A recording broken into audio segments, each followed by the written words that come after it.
La familia Kenway es uno de los referentes de la franquicia y no es por poco. La historia de este apellido está llena de acontecimientos atrapantes y personajes memorables, que si bien no aportan tanto a la mitología de Assassin's Creed como estos dos, tampoco deben ser ignorados. Incluso puede llegar a ser confuso saber en qué orden se desarrollan los juegos donde los Kenway hacen aparición, porque a Ubisoft se le ocurrió sacarlos todos revueltos, teniendo primero Assassin's Creed 3, Liberation, Assassin's Creed 4 y por último Rogue. Que no se equivoquen, es correcto jugarlos en el orden que salieron, más que nada por la trama del presente, pero para estos videos usaremos el siguiente orden: Assassin's Creed 4, Rogue y Assassin's Creed 3.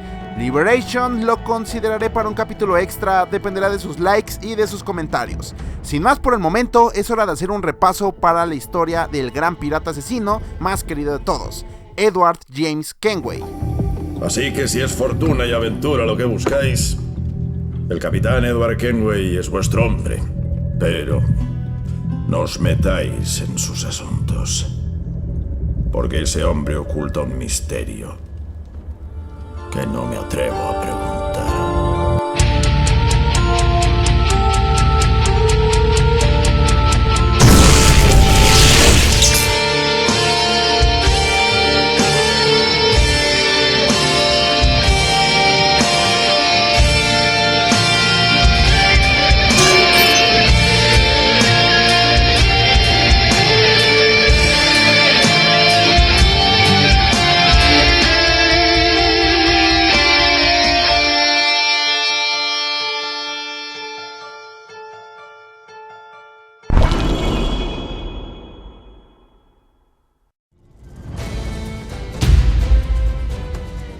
Edward nacería el 10 de marzo de 1693. Su padre se llamaba Bernard Kenway y su madre Lynette Hopkins, quienes tuvieron a su hijo en Inglaterra.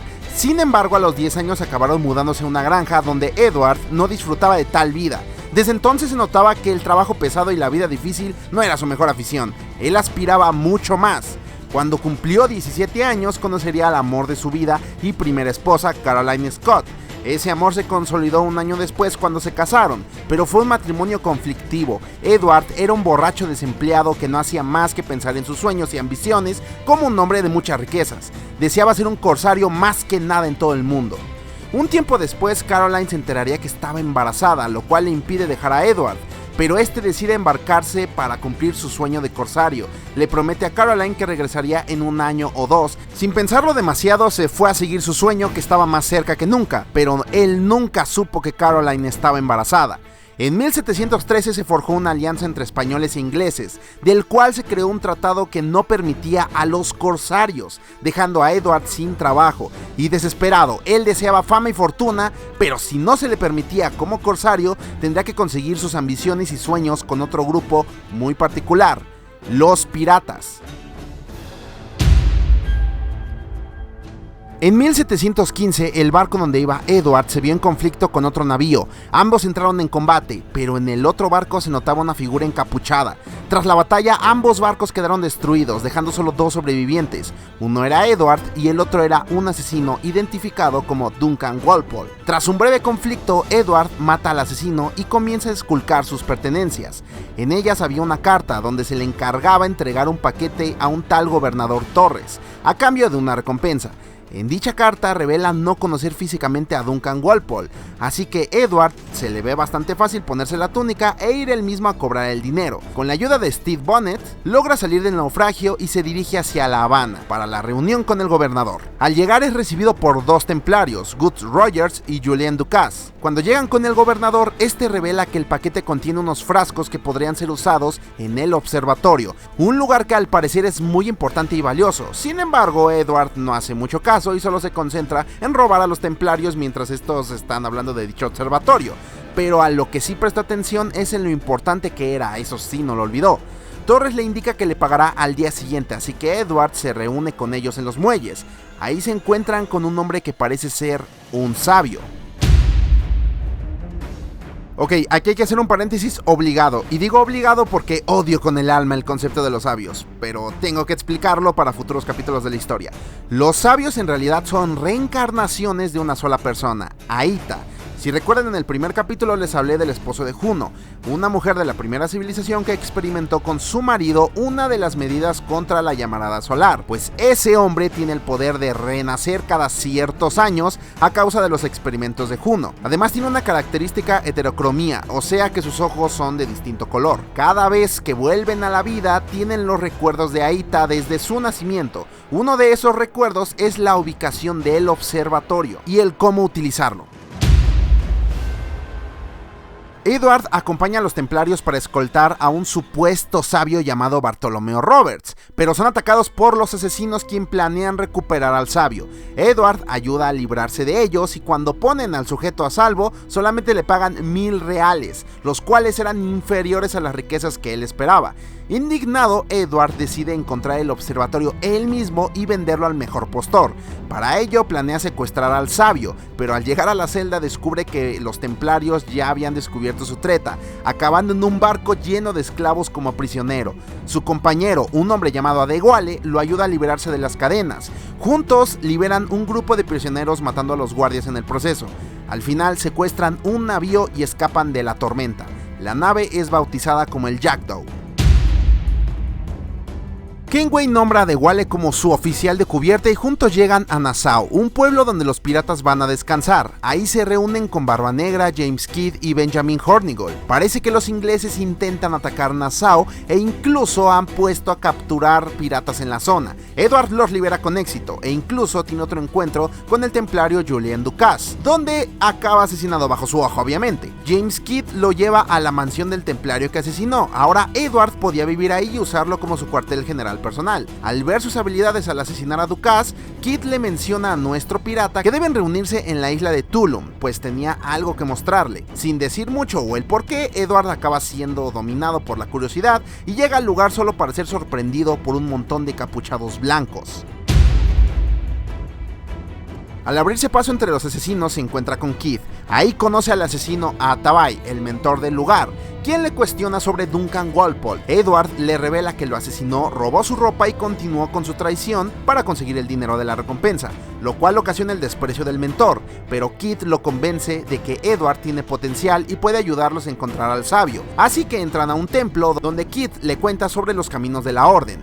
Llegan a una gran estatua donde Edward reconoce que es idéntica al rostro de Roberts. Por ende se confirma que Roberts es un sabio, pero el lugar es atacado por templarios inmediatamente, así que nuestro pirata ayuda a los encapuchados a librarse de los invasores. Al expulsarlos, Atabai perdona a Edward por sus crímenes, pero le prohíbe el acceso a la hermandad. Como es obvio, a Kenway le vale un pepino. Sin embargo, Kidd le ofrece realizar contratos de asesinato para la hermandad a cambio de dinero, a lo cual no iba a rechazar. Los piratas descubren que el gobernador Torres tiene una fortaleza llena de oro. El Jackdaw se prepara para atacarlos, pero Edward no solo busca el oro, también desea descubrir la ubicación del sabio. Su objetivo de vender el observatorio aún sigue en pie. El Jackdaw destruye la fortaleza y logran entrar con Torres, donde revela que el tesoro es para el rescate que tiene que pagar a un esclavista a cambio del sabio. Edward entonces planea que Torres continúe con el trato para al final robarle a Roberts. Pero mientras sigue a Torres y al esclavista se topa con Kidd, quien iba a matar a ambos hombres. Edward detiene su hoja mientras llegan al sabio hasta que son descubiertos. Tras el combate planean cómo llegar hasta Roberts. En medio de la plática se revela que Kidd en realidad era una mujer.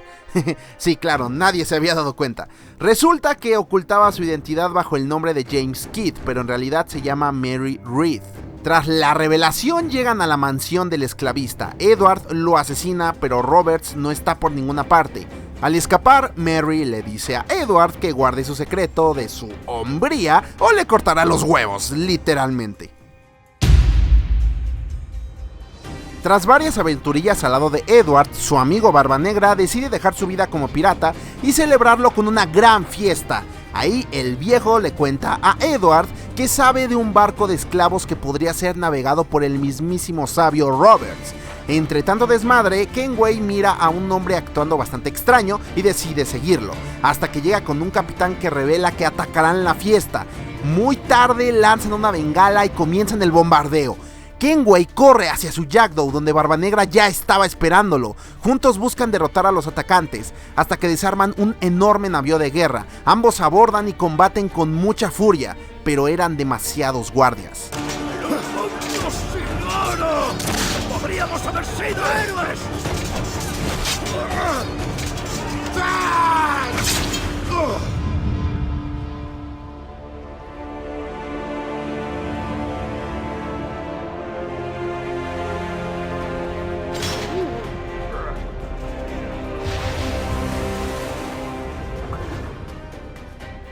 De milagro logran sacar el Jackdaw del lugar y decidió buscar aquel barco del que le habló Barbanegra, así que van en busca del Princesa. Sin embargo, se encuentran con un inconveniente, ya que Edward y Adewale sufren un botín organizado por un tripulante llamado Jack Rackham. Pretende vender a Adewale como un esclavo y deja a Kenway junto a su compañero Vane en una isla naufragando. Ahí estuvieron por más de un mes. Sin embargo, Vane comenzó a robarle la comida a Edward. Este se cansó y fue a ponerle fin a su locura. El pobre Vane ya estaba perdiendo la cabeza. Tras darle una golpiza, Kenway lo deja a su suerte y mira a lo lejos un barco que podría rescatarlo.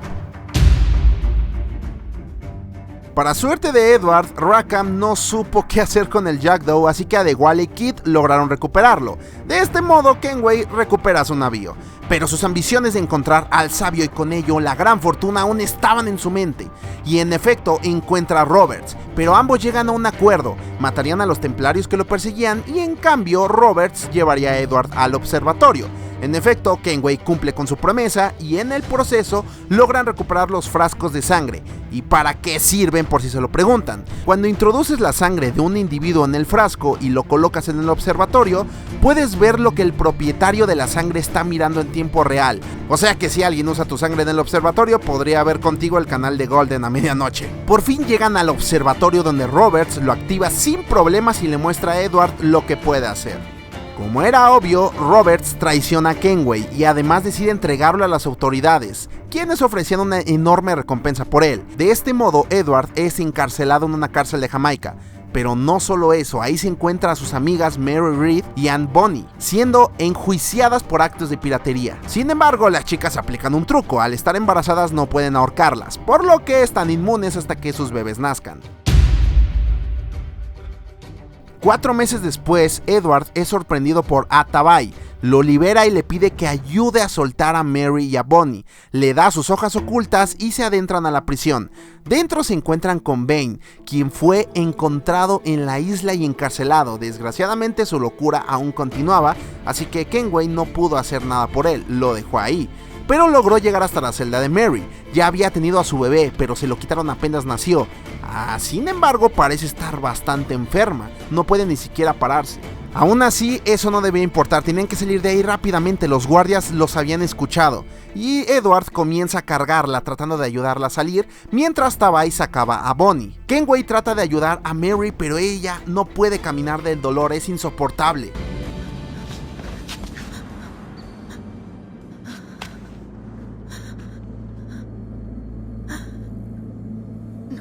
Por mi culpa.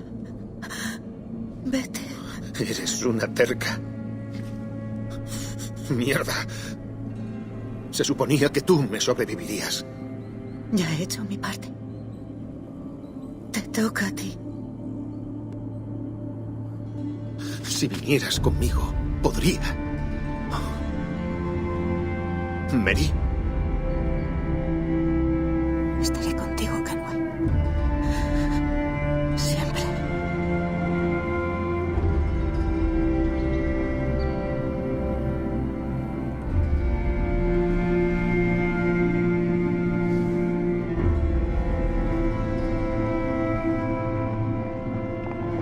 ¡Moveos! ¡Mirad cada recoveco!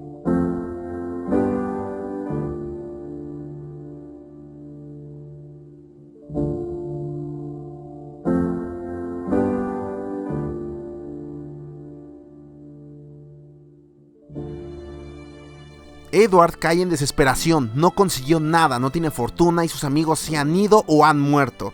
La bebida lo es todo ahora, pero sus visiones, Mira a Roberts burlándose de él y de su fracaso. Los fantasmas del pasado lo atormentan. Su esposa y sus amigos le gritan sus errores y sabe que ha hecho mal, pero su necedad le impide avanzar.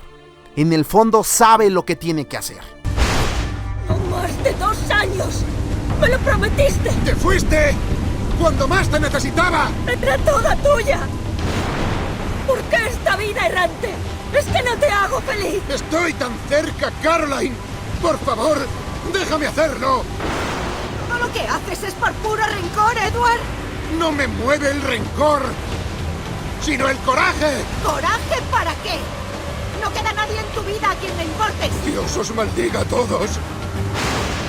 ¡Me basto para esto! ¡Maldito inepto! Siempre buscando destruir en lugar de forjar. Aunque sea forjarte a ti mismo.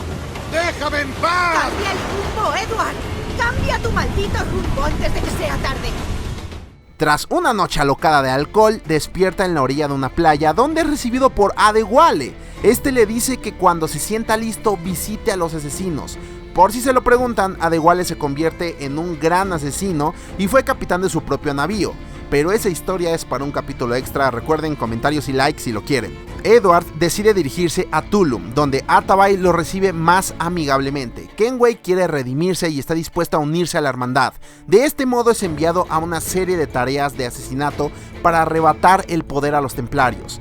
Para estas tareas, Bonnie, quien perdió también a su bebé y está obviamente muy triste por la pérdida tanto de él como de sus amigos, es nombrada oficial de cubierta del Jackdaw. De este modo logran encontrar a Roberts, quien en un conflicto con Edward es derrotado y asesinado. Pero en sus últimos momentos, el sabio le pide que destruyan su cuerpo para que los templarios no den con el observatorio ni sus secretos. Sin embargo, ya era tarde. Torres sabe cómo llegar al observatorio y es hora de que Edward le haga frente.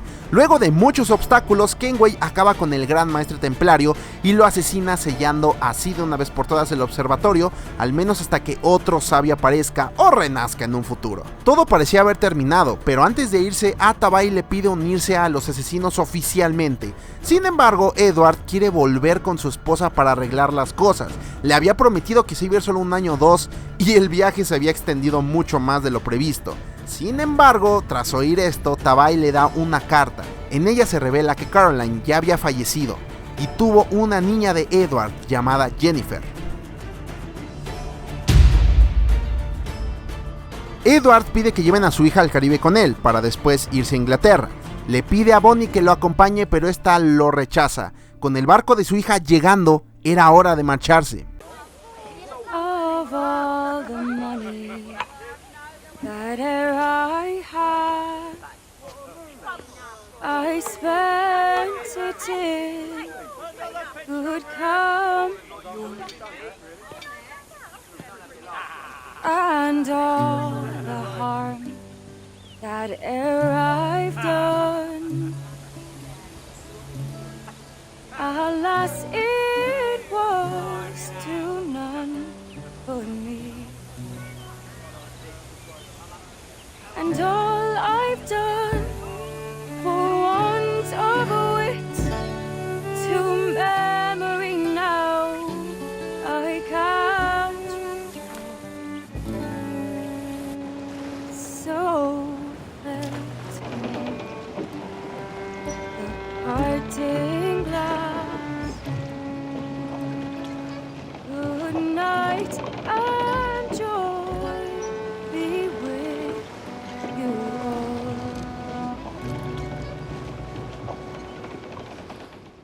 Tiempo después, Edward conoce y se casa con Tessa Stephenson Swackley. ¿Qué chingados con esos nombres? La mujer tenía prestigio por parte de su familia, así consiguieron una enorme mansión en Londres. En 1725 nacería su segundo hijo, Haytham Kenway. Edward comenzó entrenando a este niño con espadas de madera para que desde su juventud el niño aprendiera cómo ser un asesino. Sin embargo, jamás le dijo que él era parte de la hermandad. Mientras tanto, Jennifer se comprometió con un hombre llamado Reginald Birch, quien se llevaba bien con la familia hasta que Edward descubrió que este hombre era un templario, ocasionando discusiones fuertísimas entre ambos, más que nada porque Birch incluso trató de asesinar a un asaltante que trataba de quitarle sus posesiones en un atraco. A pesar de las diferencias entre ambos, Birch se acercó mucho a Haytham. El niño incluso le llegó a revelar dónde ocultaba a su padre sus pertenencias más valiosas, obvio a espaldas de su padre. Edward nunca lo supo, pero notó coraje en su hijo y le regaló su primera espada corta, la cual Haytham guardaría hasta su adultez. Una noche en la mansión Kenway fue atacada por mercenarios. Entraron por varias habitaciones. Edward protegió a su esposa y a Haytham, pero secuestraron a Jennifer. Luego de una dura batalla, Edward es asesinado al ser apuñalado en el pecho, la noche del 3 de diciembre de 1735. Los mercenarios obviamente habían sido contratados por los templarios. El hijo de Edward es un personaje atrapante y magnético, pero a diferencia de su padre, este no tomó otro camino que el de los templarios. Y es necesario indagar en el porqué, porque es un personaje totalmente importante para los siguientes capítulos. Tras la muerte de su padre y la desaparición de su hermana, que dígase de paso, no apareció después del ataque a la mansión, Reginald Birch se acercó al joven Haytham para manipularlo, diciéndole todo sobre la orden templaria, y si se unía a ellos, él haría todo lo posible para encontrar juntos a su hermana Jennifer. Haytham acepta y comienza así su camino como agente templario. Con los años llegó a encontrarse con el secuestrador de su hermana, con quien tuvo un combate y salió victorioso. Obviamente su hermana no estaba ahí, pero antes de caer el hombre le reveló que su padre había sido un asesino, información que le hizo desconfiar muchísimo de Reginald Birch. En el fondo, Haytham no confiaba en él, y tampoco era una mala persona. En ocasiones llegó a cuestionar los métodos de su mentor y también entró en descontentos con sus compañeros templarios, como por ejemplo Edward Braddock. Con todo y eso, subió de rango dentro de su orden, así que se le comenzó a enviar a misiones más complicadas. Una de ellas fue secuestrar a un muchacho con el fin de chantajear a su madre. Esa mujer era capaz de descifrar un libro con pistas sobre el Gran Templo. Para los olvidadizos ya les expliqué lo que es en el primer capítulo. En dichos códigos se descubre que para abrir el Gran Templo se necesita un amuleto, una pequeña llave. Haytham conseguiría esta llave matando a un asesino y saldría de ahí sin que nadie se diera cuenta. Entonces sería enviado hacia América para encontrar el Gran Templo y abrirlo de ser posible. Sin embargo, una de sus misiones más importantes seguía en marcha: encontrar a su hermana. Nunca dejó de ser su prioridad. La encuentra en Damasco y la libera. Jennifer con sus propias manos asesina a Reginald Birch al comprender que él fue quien orquestó la muerte de su padre hace varios años. Pero volviendo con Haytham, este llegó a América y tuvo que ganarse el aprecio de los nativoamericanos, así que libera a unos cuantos grupos de esclavistas con el objetivo de que estos le digan dónde está el Gran Templo. Una de ellas en particular crearía un aprecio muy fuerte con Haytham, Katitio o Zio. Esta mujer le mostraría el Gran Templo, pero Haytham no hallaría más que un mural lleno de pinturas y un extraño hueco donde la llave no servía. Sin embargo, no perdió el tiempo y se tiró a Zio. Lamentablemente su amor no podía ser, así que tuvieron que separarse. Tras la decepción de no haber encontrado lo que esperaba en el Gran Templo, o al menos encontrar la forma de abrirlo, Edward no se quería quedar con los brazos cruzados, o al menos que su viaje fuera en vano. Consiguió bastantes amigos importantes en América, y él mismo creó un gremio de templarios en el lugar para que así comenzaran la dominación de la zona. De este modo se convierte en el gran maestre templario de Estados Unidos. Por cierto, no hay que olvidar mencionar que en este punto es donde Kenway conoce y nombra como templario a Charles Lee, que será un villano importante en el futuro. Sin embargo, Zio quedó embarazada de Haytham, pero ese niño es otra historia.